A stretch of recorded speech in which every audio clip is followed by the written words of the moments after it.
ఖైరతాబాద్ గణేష్ని చూడడానికి భక్తులు పెద్ద ఎత్తున తరలి వస్తున్నారు. దాదాపు నిమజ్జనానికి ఏర్పాట్లన్నీ పూర్తయినాయి. అయితే ప్రస్తుతం అక్కడ ఉన్న పరిస్థితిని మా ప్రతినిధి సరిత అందిస్తారు. సరిత చెప్పండి, ఏర్పాట్లు ఎట్లా జరుగుతున్నాయి, దీనికి సంబంధించి భక్తులు ఏమంటున్నారు?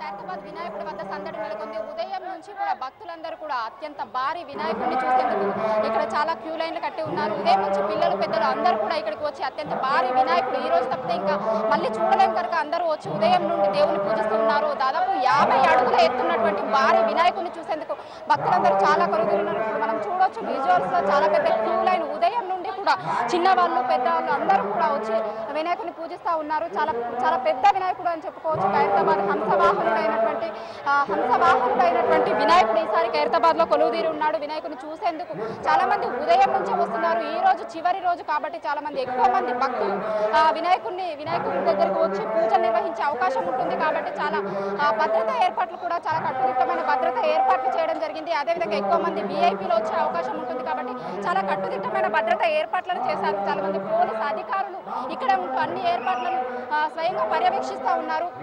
ఎక్కువ మంది విఐపీలు అదేవిధంగా చాలా ఈ నిమజ్జనం సందర్భంగా ఎలాంటి అసాంఘ కార్యక్రమాలు కొనసాగకుండా చాలా పోలీసులందరూ కూడా ముందు జాగ్రత్త చర్యలు తీసుకోవడం జరిగింది. చాలా మంది పోలీసులు కూడా ఇక్కడ పహారా కాస్తూ ఉన్నారు.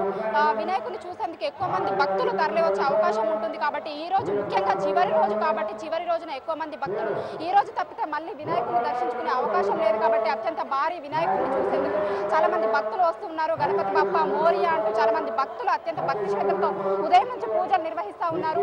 అయితే ఈసారి ప్రత్యేకత అత్యంత భారీ వినాయకుడికి ఈసారి భారీ లడ్డు కూడా ప్రాధాన్యత సంచరించుకుంది. భారీ లడ్డు కూడా ఈసారి ఖైరతాబాద్ వినాయకుడి చేతిలో దర్శనమిస్తుంది. భారీ లడ్డు వేలంపాట మరి కాసేపట్లో ప్రారంభం కాబోతుంది. మనం విజువల్స్ లో కనుక చూసినట్లయితే ఖైరతాబాద్ వినాయకుడికి 10 రూపాయల దండలతో నోట్ల దండలు కూడా వేయడం కనిపిస్తుంది. చాలా చాలా విశిష్టలతో కూడుకున్నటువంటిది ఖైరతాబాద్ వినాయకుడు. చాలా ప్రత్యేకతలు ఉంటాయని చెప్పుకోవచ్చు. దాదాపు 2-3 రోజుల పాటు వెలిగేటువంటి అగరబత్తిని సైకిల్ ప్యూర్ అగరబత్తి వాళ్ళు తయారు చేయడం జరిగింది. గణపతికి అటువైపు ఇటువైపు పద్మావతి అమ్మవారు రేణుక ఎల్లమ్మ విగ్రహాలను కూడా ప్రతిష్ఠించడం జరిగింది. రెండింటి వద్ద కూడా భక్తులు పూజలు నిర్వహిస్తూ ఉన్నారు. అయితే ఖైరతాబాద్ వినాయకుడి చేతిలో ఈసారి అత్యంత భారీ లడ్డు దాదాపు 500 కిలోల బరువు ఉన్నటువంటి లడ్డు కూడా ఈసారి వినాయకుడి చేతిలో కొలువు తీరుంది. అయితే వేలంపాటలో దీన్ని ఎవరు దక్కించుకుంటారో చూడాలి. మరి కాసేపట్లో వేలంపాట కూడా ప్రారంభం కాబోతుంది. భక్తులందరూ కూడా ఉదయం నుంచే ఇక్కడికి వచ్చి వినాయకుడిని అదేవిధంగా ఈసారి భారీ రూపంలో ఉన్నటువంటి వినాయకుడిని భారీ లడ్డూని కూడా అందరూ చూసి తిలకిస్తూ ఉన్నారు. వినాయకుడి మెడలో కనుక చూసినట్లయితే నోట్ల దండలు కూడా 100 రూపాయల నోట్లు అదేవిధంగా 10 రూపాయల నోట్లతో చేసినటువంటి నోట్ల దండ కూడా కనిపిస్తూ ఉంది మనకి.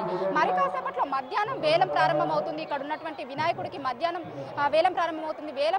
వేలం పాట అయిన అనంతరం ఇక్కడ నుండి వినాయకుడి విగ్రహాన్ని తీసుకెళ్తారు. అయితే ఖైరతాబాద్ వినాయకుడు దాదాపు సాయంత్రం కావచ్చు ఇక్కడ నుండి నిమజ్జనానికి బయలుదేరేపటికి సాయంత్రం వరకు కూడా చాలా మంది భక్తులు వినాయకుడిని ఇక్కడికి వచ్చి పూజలు నిర్వహిస్తూ ఉంటారు. చాలా మంది విఐపీలు కూడా వచ్చే అవకాశం ఉంటుంది. మరి కాసేపట్లోనే పూజలు కూడా ఉదయం నుంచి కూడా పూజలు నిర్వహిస్తూ ఉన్నారు. మరి కాసేపట్లో ఇంకా పూజలు నిర్వహించే అవకాశం ఉంటుంది. తదుపరి మధ్యాహ్నం వేలంపాట ప్రారంభం అవుతుంది. చాలా భారీ లడ్డుని ఈసారి ఎంత భారీ సంఖ్యలో వేలం వేస్తారు అనేటువంటిది కూడా ఇక్కడికి వచ్చినటువంటి భక్తులందరూ కూడా ముఖ్యంగా చర్చించుకుంటున్నారు. భారీ లడ్డు వేలం మరి కాసేపట్లో ప్రారంభం కాబోతుంది.